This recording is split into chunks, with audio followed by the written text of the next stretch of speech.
The topic I wanted to talk about today is treasure in D&D, treasure in 5e.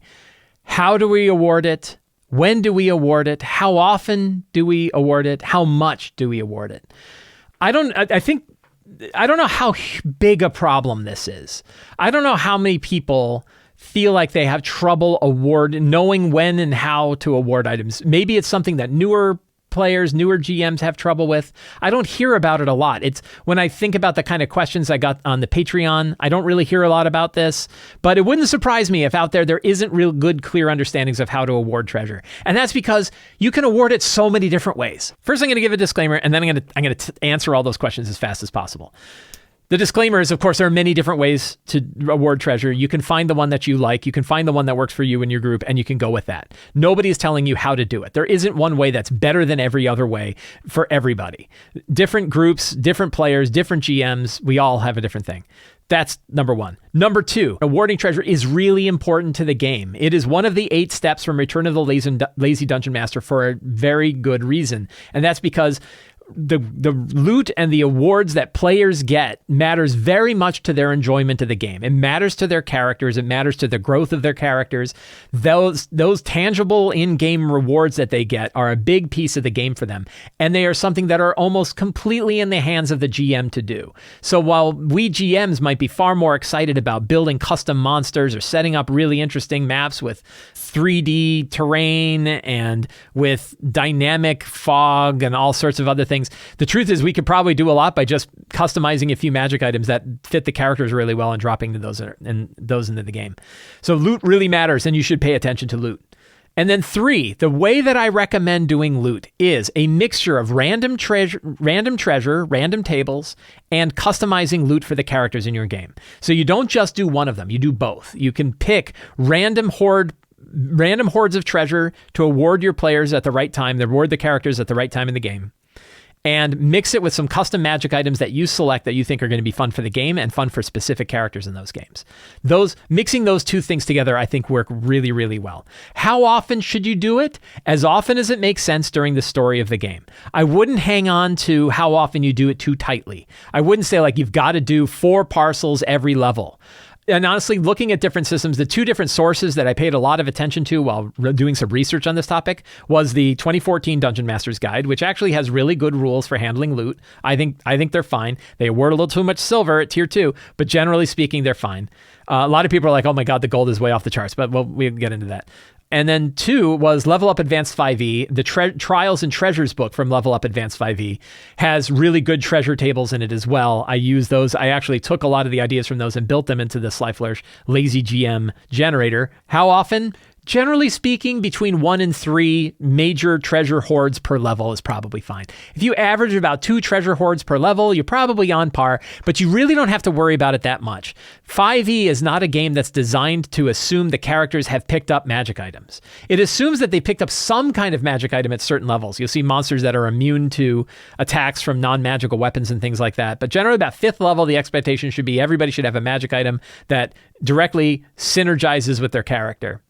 But you have a lot of time to do that. And generally, beyond that, there's not really an expectation that, at this level, you'll have a +2 weapon, or at this level, you have a +3 weapon. It doesn't really have anything like that, which means random treasure distributed as it makes sense in the game is probably the best way to do it. That said, you probably want to keep an eye on treasure every session and think to yourselves, is there a good opportunity for me to drop treasure into this session, and where should I go with it?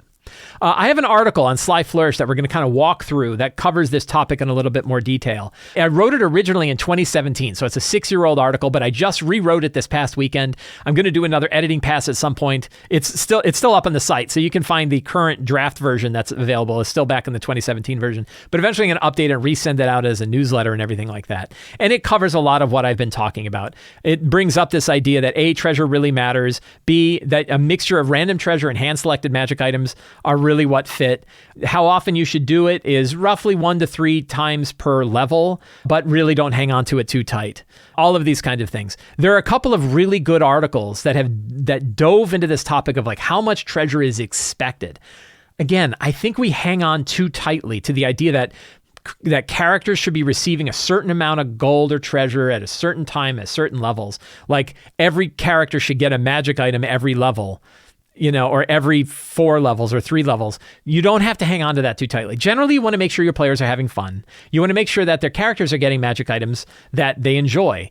But you don't have to hang on too tight. But if you're interested in a little bit more of the mathematical analysis behind this, there's 3 articles that you can take a look at. One of them was written by my friend DM David long ago. So he wrote this back in 2015, where he goes through a lot of the math to determine how much gold characters should be getting at what levels. And it's considered a pretty good one. Again, and I know DMs who have grabbed onto this and say, this is what I follow. This is how much gold I award. And you can do it that way. You can skip the random loot and instead pick this loot. I think it's going to feel a little bit too stale to me.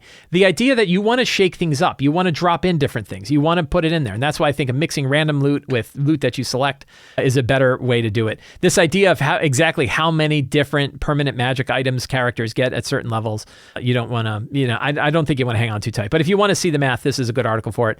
Andy Perlman also wrote up a big article on EndWorld where he did an analysis of the math from the Dungeon Master's Guide treasure tables to give an idea of how much and what expectation different characters should have of magic items per day. That went in there. Paul Hughes, who was one of the developers of Level Up Advanced 5e, also wrote a article about this.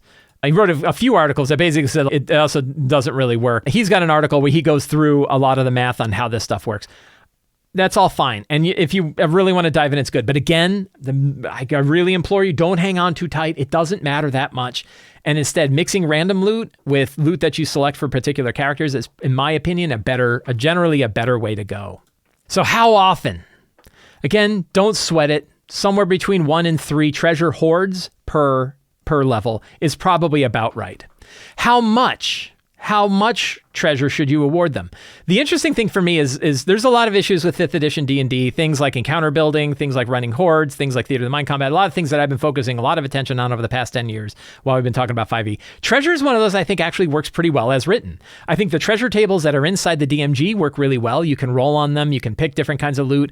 They offer a lot of interesting sort of stuff. They kind of make sense for the campaign. And the way I actually didn't realize how it works. I had to go back and reread it. I'm like, oh, I thought it was level based. And I was like, well, level based doesn't make sense because what if you fight monsters that are higher level? Should their loot? We don't want loot to fit too closely to the characters, right? The characters, this gets into that whole same thing I get on about lots of things. The world doesn't change based on the level of the characters. The loot that the hoard that a dragon has doesn't change its value because of the level of the characters. But it turns out the Dungeon Master's Guide recognizes that because it is based on the challenge rating of the monster. And I actually think it's one of the best methods that I've seen, which is you pick a horde. You can kind of pick a horde on a couple of factors. One is, what's the largest monster that they fought in a group? So that way it doesn't kind of matter that the ancient red dragon had a bunch of fire elementals. You don't add the fire elementals to it to make the treasure hoard bigger. Instead, you're fighting an ancient dragon that's CR 26. That means you're picking the highest table. Doesn't matter if you beat it when you're level 11.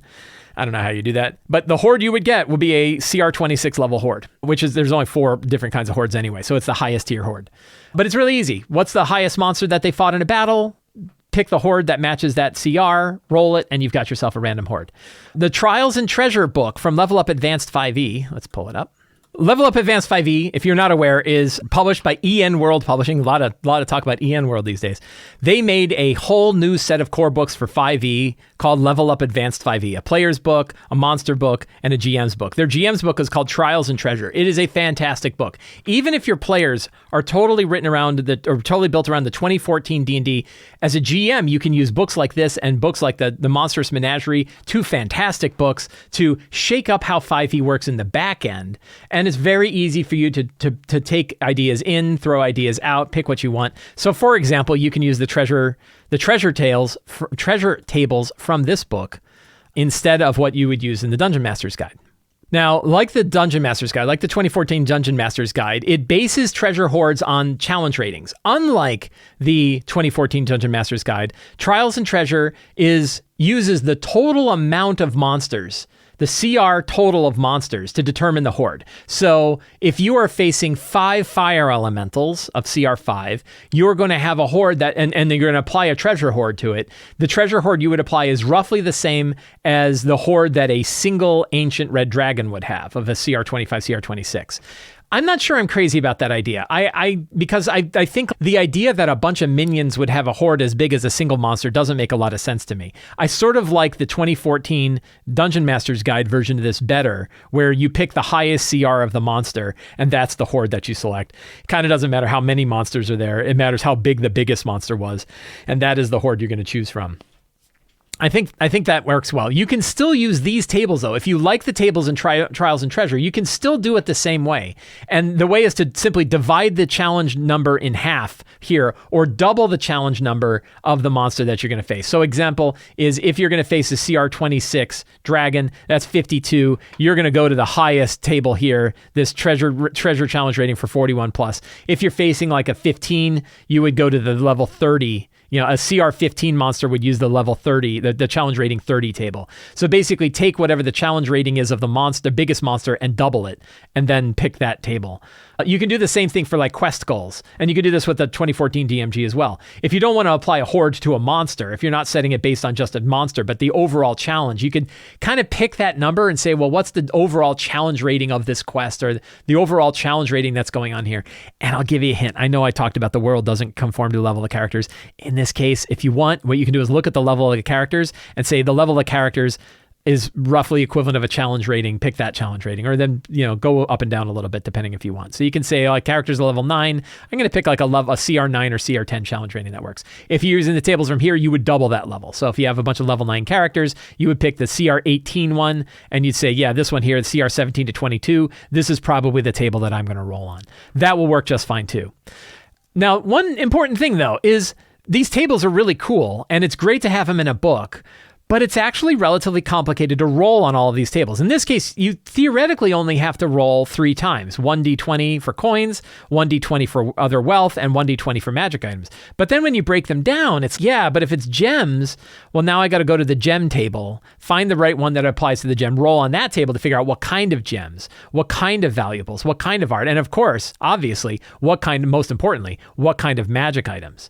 Now, the trick with that is you might do all of that work and go, that horde doesn't really excite me. That one doesn't get it to me. And this is where online random generators, in my opinion, are far superior to what you will find in a book. And luckily for us, we have a bunch of different online generators that we can use. One of the earliest ones that I used was Donjon's random generator, available on donjon.bin.sh. You can find a link in the show notes. And you can pick treasures, and you can say what challenge rating. Pick the challenge rating of the highest. This is using the Dungeon Master's Guide. This is using 2014 Dungeon Master's Guide rules. So you'd use a challenge rating equal to the highest monster that you fought. Pick Treasure Horde. I don't know what salvage is exactly, but you pick Treasure Horde and you generate it. So let's say we're going to go back to, let's say I had a group and they fought CR 12 dudes. So I'll pick a CR 12 as the highest monster, and we generate a horde. And you hit generate, and it says, 14,000 gold, 2,200 platinum, fine leather armor trimmed with squirrel fur.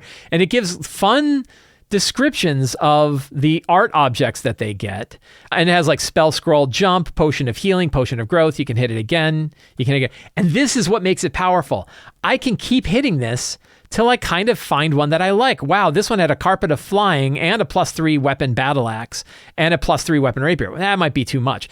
But of course, you can customize the horde. You could just say, well, I'll take this horde, but I'm going to cut a couple of those magic items because they don't need 2 different +3 weapons and a staff of power at CR 12, right? That's a lot of stuff, but maybe I'll pick one of those things.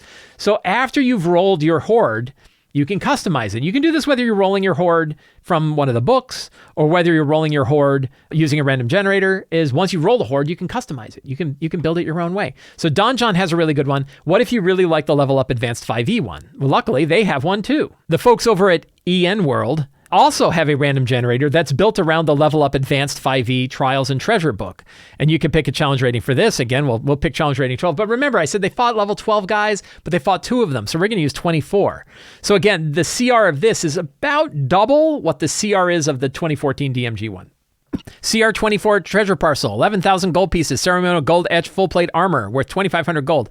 Gold band set with dozen tiny opals worth 2,500 gold. 8 emeralds worth 1,000 gold each. Potion of speed and an arrow sling. Really good. My only problem with this generator, I love it. This is fantastic. And it works well on mobile. It fits well on a mobile site. My only problem is that if you want to roll multiple ones, you have to keep selecting the CR. It doesn't remember the CR that you picked.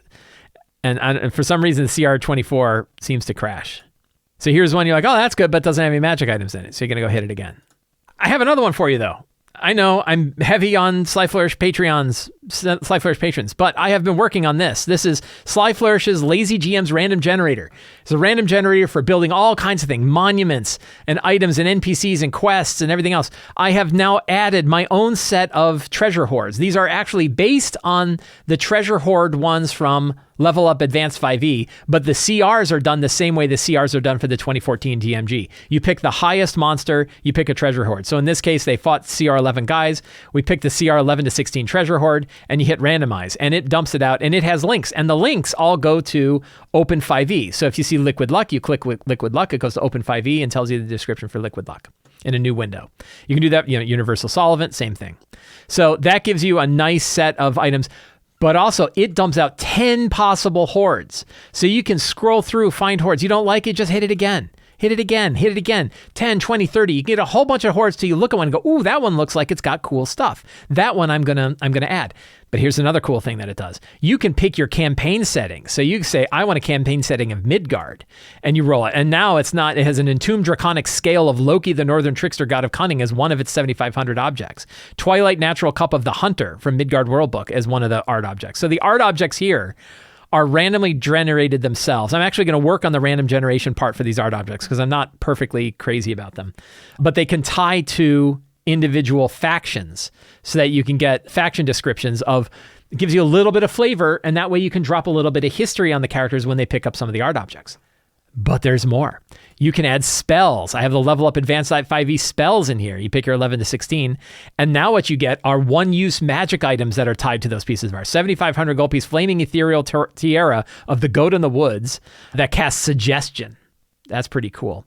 Earth and Aberrant Music Box of Kors, the Crossroads Lord of Sun that casts Rage of the Meek. So this is really cool. Anyway, I built it because I want to use it. I built it because it solves the problem that I have. Another little feature it has is the amount of gold that it dumps out is not uniform. So you don't get 4,000 gold and 400 platinum. It actually fluctuates a little bit. It has a percentage of, I think it's 10% up or down that it will do for any amount of gold, which means you get, like this one hit 10,000 gold. That's by accident. This one did 12,000 gold. That's by accident. Every time I'm doing my prep, I will go to the random generator. I'll pick a horde. I'll find one that I like. I'll drop it into my notes so that I have that horde. And then I'll also look at the characters and say, are there any characters that haven't gotten a really good unique magic item that fits them? And maybe I'll drop one of them on. And if I drop one unique magic item per character, for one character each session, I'm pretty sure that over the length of a campaign, they're all going to get good, interesting loot over time. So I'll just kind of walk through it. Now, how do you know what items different characters want? How do you know what they would like? Ask them. So this is one where ask for a wish list, that as part of our conversations where we're learning more about the characters, and we don't have to do it just once, we could do it later on. Say, now that we're good ways through the campaign, are there any particular magic items you really want for your character? Any general type magic items you really want for your character that you feel like you haven't gotten?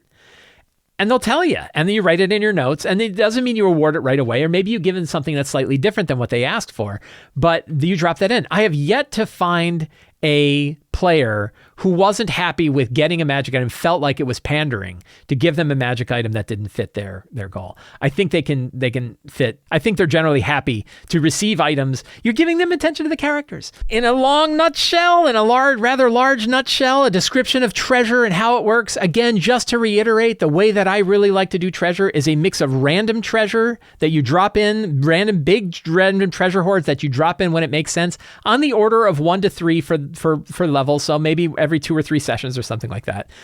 Don't do it. You don't have to worry about doing it too often. You don't have to worry about doing it too little, but keep treasure in mind while you're doing your prep for your game. Think about whether there's a good opportunity to drop a hoard of treasure in there and drop it in.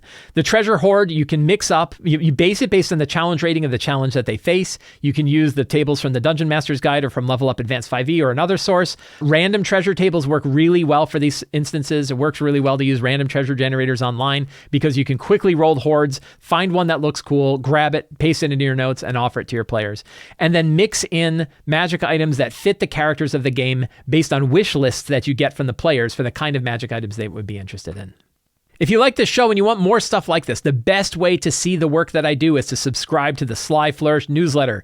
When you subscribe, it is absolutely free to subscribe. You get a free Adventure Generator PDF, and you get an article every week that has links to all of the work that I do anywhere. It's a really fantastic resource for absolutely free. You can also support me directly on Patreon. It's a very low price. You get access to all kinds of features, the City of Arches sourcebook, Uncovered Secrets Volume 1 and 2, random generators, Discord servers, the Patreon Q&A, whole bunch of different features that you get for being a patron to Sly Flourish. Really worthwhile. And you can pick up any of my books, including Return to the Lazy Dungeon Master, the Lazy DM's Workbook, and the Lazy DM's Companion, all available on the Sly Flourish bookstore, and Forge of Foes, available on the Sly Flourish bookstore now. Find links for all of those in the show notes. Thank you all very much. Have a great day. Get out there and play an RPG.